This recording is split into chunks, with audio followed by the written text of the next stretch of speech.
Sungguh senang pada siang hari ini menjelang sore kita bersama-sama dan dengan tema kita ingin mengalahkan ego kita agar kita bisa menghadirkan wajah kerajaan Allah dalam pelayanan kita.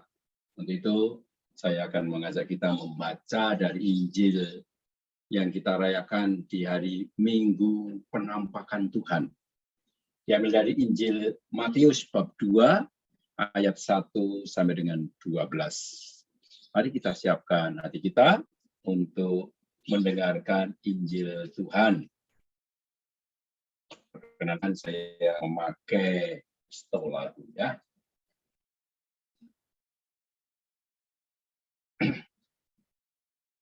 Tuhan bersamamu dan bersama rohmu. Inilah Injil Yesus Kristus menurut Matius. Dimuliakanlah Tuhan. Pada zaman pemerintahan Raja Herodes, Yesus dilahirkan di Bethlehem, tanah Yudea. Datanglah orang-orang Majus dari timur ke Yerusalem. Mereka bertanya-tanya, di manakah Raja Yahudi yang baru dilahirkan itu? Kami telah melihat bintangnya di ufuk timur, dan kami datang untuk menyembah dia. Mendengar hal itu, terkejutlah Raja Herodes beserta seluruh Yerusalem. Maka dikumpulkannya semua imam kepala ahli Taurat bangsa Yahudi, lalu dimintanya keterangan dari mereka di mana Mesias akan dilahirkan. Mereka berkata kepadanya, di Bethlehem di tanah Yudea, karena beginilah ada tertulis dalam kitab Nabi. Dan engkau Bethlehem di tanah Yehuda, engkau sekali-kali bukanlah yang terkecil di antara mereka yang memerintah Yehuda, karena daripadamulah akan bangkit seorang pemimpin yang akan mengembalakan umatku Israel. Lalu dengan diam Herodes memanggil orang-orang Majus itu, dan dengan teliti bertanya kepada mereka, kapan bintang itu tampak? Kemudian menyuruh mereka Bethlehem, katanya, pergilah dan selidiklah dengan seksama hal anak itu, dan segera sudah kamu menemukan dia, kabarkanlah kepadaku, supaya aku pun datang menyembah dia. Setelah mendengar kata-kata Raja Herodes, berangkatlah para Majus itu, dan lihatlah bintang yang mereka lihat di timur itu melalui mereka, hingga tiba dan berhenti di atas tempat di mana anak itu berada. Melihat bintang itu sangat bersukacitalah mereka, maka masuklah mereka ke dalam rumah itu, dan melihat anak itu bersama Maria ibunya. Lalu mereka sujud menyembah dia. Mereka pun membuka tempat harta bendanya dan mempersembahkan persembahan kepada anak itu, yaitu emas, kemenyan, dan mur. Kemudian karena diperingatkan dalam mimpi supaya kembali kepada Herodes, mereka pun pulang ke negeri lewat jalan lain. Demikianlah Injil Tuhan. Terpujilah Kristus. Nah, Bapak, Ibu, saudara-saudara terkasih, sekali lagi Shalom. Shalom, Shalom. Selamat Natal, selamat Tahun Baru, dan kita selamat berjumpa pada siang hari ini ya. Nah, saudara-saudara terkasih, tadi temanya mengalahkan ego untuk berbuat kasih. Mengalahkan ego untuk berbuat kasih. Nah, saya sengaja memang mengambil pesta penampakan Tuhan. Karena di pesta penampakan Tuhan itu ada dua karakter yang kita karakter yang penuh dengan kesan, mencari terang, mencari Tuhan. Yaitu siapa? Karakter dari Majus, orang-orang Majus. Ada yang mengatakan mereka ini sarjana, ada yang mengatakan mereka itu tiga raja. Kita nggak usah memperdebatkan apakah raja, apakah sarjana, nggak perlu. Tetapi yang jelas mereka adalah orang-orang yang mencari Tuhan, mencari terang. Dan orang-orang yang mencari terang itu ada ciri-cirinya, saudara-saudara yang terkasih. Orang yang mencari terang, mencari ciri-cirinya apa? Rendah hati. Maka mereka akan bertanya, di manakah Tuhan itu? Dan itu ciri orang Yesus. Mereka bertanya, di mana betul-betul Allah itu berada? Di mana itu Allah? Di mana sang terang itu? Mereka nggak malu, mereka bertanya. Ini ciri. Jadi, Anda kalau juga mencari terang, Anda kalau mencari Tuhan, ciri-cirinya apa? Rendah hati. Kita harus rendah hati, bertanya dan mau mencari, tidak hanya di kamar, tetapi berusaha untuk jalan, mencari tahu, keluar dari ego kita, dari kenyamanan kita. Itu ingat, yang dua cirinya. Orang yang mau mencari Tuhan itu keluar dari zona nyamannya, mencari. Ya, rendah hati, kemudian keluar dari zona nyaman. Untuk apa? Bergerak. Maka orang yang mencari Tuhan itu biasanya apa? Mengadakan apa? Dia tidak hanya diam, tetapi berinisiatif. Punya inisiatif untuk keluar dari zona nyamannya. Dia keluar. Dan kemudian setelah dia keluar, kemudian apa? Setelah dia tahu menemukan sang terang, yang dia buat adalah apa? Dia mempersembahkan yang terbaik. Nih. Mencari Tuhan berarti ada 3 langkah, rendah hati, kemudian keluar dari zona nyaman, setelah ketemu sang terang, dia mempersembahkan diri. Dia persembahkan. Ya. Tadi 3 raja mempersembahkan emas, kemenyan, dan mur. Itu simbol persembahan terbaik dia berikan. Nah, ini karakter yang pertama, saudara terkasih. Karakter yang kedua adalah siapa? Herodes. Nah, Herodes itu adalah karakter orang yang tidak tulus. Tadi dia mengatakan apa? Dipanggil 3 orang raja itu, orang Majus dipanggil, sini kamu semua, sini. Saya ingin tahu di mana itu sang terang, di mana ini sang Allah. Nah, nanti kalau kamu ketemu itu sang terang, tolong ngomong ke saya ya. Saya akan menyembah. Tapi itu semua apa? Lip service, ketidaktulusan. Dan itulah ciri-ciri orang yang nggak tulus, itulah orang-orang egois. Ya, orang-orang egois yang hanya memikirkan siapa? Memikirkan diri sendiri, memikirkan kepentingannya sendiri, dan tahu dengan yang lain. Pokoknya kepentingan saya harus terpenuhi dan saya akan melakukan dengan berbagai cara. Itulah orang-orang egois dan itulah Herodes. Nah, saudara-saudara yang terkasih, dalam diri kita, Anda dan saya itu ada 2 unsur itu. Satu, kita seringkali sih bisa jadi kita ini orang-orang Majus yang mencari Tuhan, Anda dan saya. Maka kenapa Anda ini ikut kerahiman? Karena Anda mencari Tuhan. Betul? Amin. Anda mencari Tuhan. Anda bergerak dari zona nyaman Anda.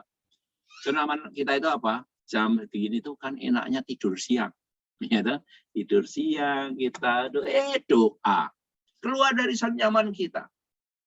Nah, kalau Anda sudah menemukan Tuhan, the next-nya Anda lakukan enggak? Mempersembahkan yang terbaik untuk Tuhan.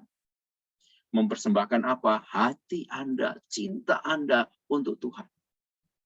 Jangan sebaliknya, seperti siapa? Seperti Herodes. Dia tidak ada ketulusan, dia nggak mencari Tuhan. Yang dia cari siapa? Dirinya sendiri kok. Rasa nyaman, kekuasaannya, supaya kuasanya itu bertahan, maka dia berusaha untuk menyingkirkan itu. Sang Mesias. Maka dia dengan kemunafikannya itu, ketidaktulusannya itu ngomong. Dan ini orang-orang yang kayak gini berbahaya, ini orang yang nggak tulus. Dan itu yang kita lihat, kita saksikan di antara kita begitu. Sekarang di media sosial, begitu banyak orang yang ingin mencari kepentingan sendiri, kepengen jadi presiden, kepengen jadi gubernur, mencari kepentingannya sendiri, ngomong, dan itu banyak yang nggak tulus. Bisa dirasakan, saudara. Dan ini berbahaya, ketidaktulusan ini kalau terjadi dalam kepengurusan menggereja. Berbahaya dalam apa? Kalau dalam kegiatan menggereja ada orang-orang yang nggak tulus, waduh berbahaya. Di balik itu semua akhirnya apa? Dia akan menyebarkan dengan tanya seperti yang kita lihat di media sosial, orang yang nggak tulus itu dengan hoax, dengan macam-macam. Tetapi kalau orang tulus, itu betul-betul keluar dari kedalamannya, memberikan diri sepenuhnya, dan orang itu, orang yang tulus, itu biasanya apa? Panjang sabar kesetiaannya. Panjang sabar. Nggak gampang tersinggung, tidak gampang emosi, tidak gampang marah, ya. Itu orang-orang yang tulus. Tapi sebaliknya orang yang nggak tulus akan gampang tersinggung. Orang yang nggak tulus itu akan tahuan. Dia akan sibuk sana kemari kalau apa? Kalau nanti namanya disebut, kalau nanti orang dia dipuja-puja dan sebagainya. Ini ya, orang yang nggak tulus itu menyebalkan. Tetapi kadang-kadang nggak ketahuan. Ya, hanya orang yang punya nurani, yang hatinya jernih bisa merasakan ketidaktulusan itu. Nah, tema saat ini dalam keraiman ini kita diajak untuk apa? Mari kita mengalahkan ego kita. Mengalahkan ego berarti apa? Menyingkirkan Herodes yang ada dalam diri kita. Ya, saya mengundang saudara-saudara terkasih Anda tanpa terkecuali, mari Anda dan saya itu seringkali memelihara dan bercokolnya Herodes dalam diri kita, kita pelihara. Sehingga kita bukan menjadi orang-orang yang tulus dalam pelayanan, tulus dalam kehadiran kita di tengah keluarga, di tengah komunitas, di tengah masyarakat. Saya merasakan bahwa saat ini bangsa Indonesia ini begitu bersyukur karena dipimpin oleh orang yang tulus. Ya, boleh saya sebut namanya Bapak Jokowi. Itu orang yang tulus mau bekerja. Untung ada Bapak Jokowi. Sehingga dia bisa memberantas orang-orang yang nggak tulus itu. Ya, nggak usah saya sebut siapa yang nggak tulus itu, tapi kita bisa tahu tuh. Kelompok-kelompok yang nggak tulus, partai-partai yang nggak tulus, orang-orang yang mencari kepentingan sendiri dibabat semua. Dan dia sekarang mengajak kita untuk bekerja dengan ketulusan membangun negeri ini. Saya rasa ini kita juga diajak untuk bisa membangun tekad yang seperti ini. Bangsa kita membutuhkan orang-orang yang tulus. Gereja membutuhkan orang-orang yang tulus. Keluarga membutuhkan orang-orang yang tulus, yang mau benar-benar melayani dengan sepenuh hati, memberikan diri dengan sepenuh hati, dan itulah yang disebut apa? Berani keluar dari egonya. Kalau orang, oke lah, kita memberikan diri sendiri, oke, nggak jadi soal. Tetapi ketika fokusnya ke diri sendiri, itulah ego kita. Yesus sendiri memberikan apa? Cintailah Tuhan Allahmu, cintailah sesamamu. Dan dasarnya apa? Cintailah terlebih dahulu diri. Mencintai diri sendiri beda dengan egoisme, ya. Beda dengan egoistis. Beda loh Bapak Ibu yang terkasih. Mencintai diri berarti kita apa? Welcome to myself, ya. Welcome kepada diri saya, menerima diri apa adanya. Dan kita menyayangi diri kita. Sedangkan ego itu apa? Ego itu fokusnya saya dan tidak boleh orang itu menggantikan saya. Kepentingan pribadi, diri saya sendiri yang saya perjuangkan. Inilah ego. Yang sering kali orang itu nggak nyaman dengan orang-orang yang ego. Tapi kita justru diminta, saudara-saudara yang terkasih, untuk keluar dari ego ini dan akhirnya kita menjadi apa? Orang yang memikirkan orang lain. Altruis, memikirkan orang lain. Nah, kalau dalam situasi pandemi COVID-19 ini, apa maksudnya kita memikirkan orang lain? Nah, saya mengambil contoh dari apa yang diminta oleh Gubernur Jawa Tengah, Bapak Ganjar Pranowo. Ya, mungkin ini sekalian saudara-saudara kasih, kebanyakan dari Surabaya ya. Saya nggak menyebut Gubernur Surabaya ya, sorry ya. Saya sebut Gubernur Jawa Tengah karena saya dari Jawa Tengah. Ya, Pak Ganjar Pranowo, dia bilang apa? Kita di masa pandemi ini nggak boleh egois. Di masa pandemi ini kita harus apa? Jogo tonggo, jaga sesama. Dan ini undangan yang menarik.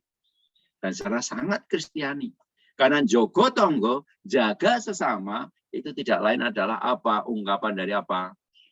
Menjadi the good Samaritan. Menjadi orang Samaria yang baik hati. Itulah orang yang keluar dari egonya. Ya, maka kita, Anda, saya, semuanya sebetulnya. Bahkan saya baru mengatakan, bukan orang Katolik pun dipanggil kok sama. Panggilannya apa? Menjadi orang yang memperhatikan sesama, menjadi orang yang baik hati kepada semua orang. Good Samaritan, itulah panggilan kita. Untuk mengalahkan apa? Ego kita. Yang hanya memikirkan diri sendiri. Tapi kita diajak keluar dan kita kembali menatap orang lain, menghargai orang lain, dan hati kita tergerak untuk melakukan something good untuk orang lain. Itulah yang namanya apa? Kita melawan ego kita. Dan akhirnya apa? Kita memberikan diri kita, dan akhirnya kita bisa berbuat baik. Ya, jadi saudara terkasih, tema siang hari ini menarik karena Anda dipanggil.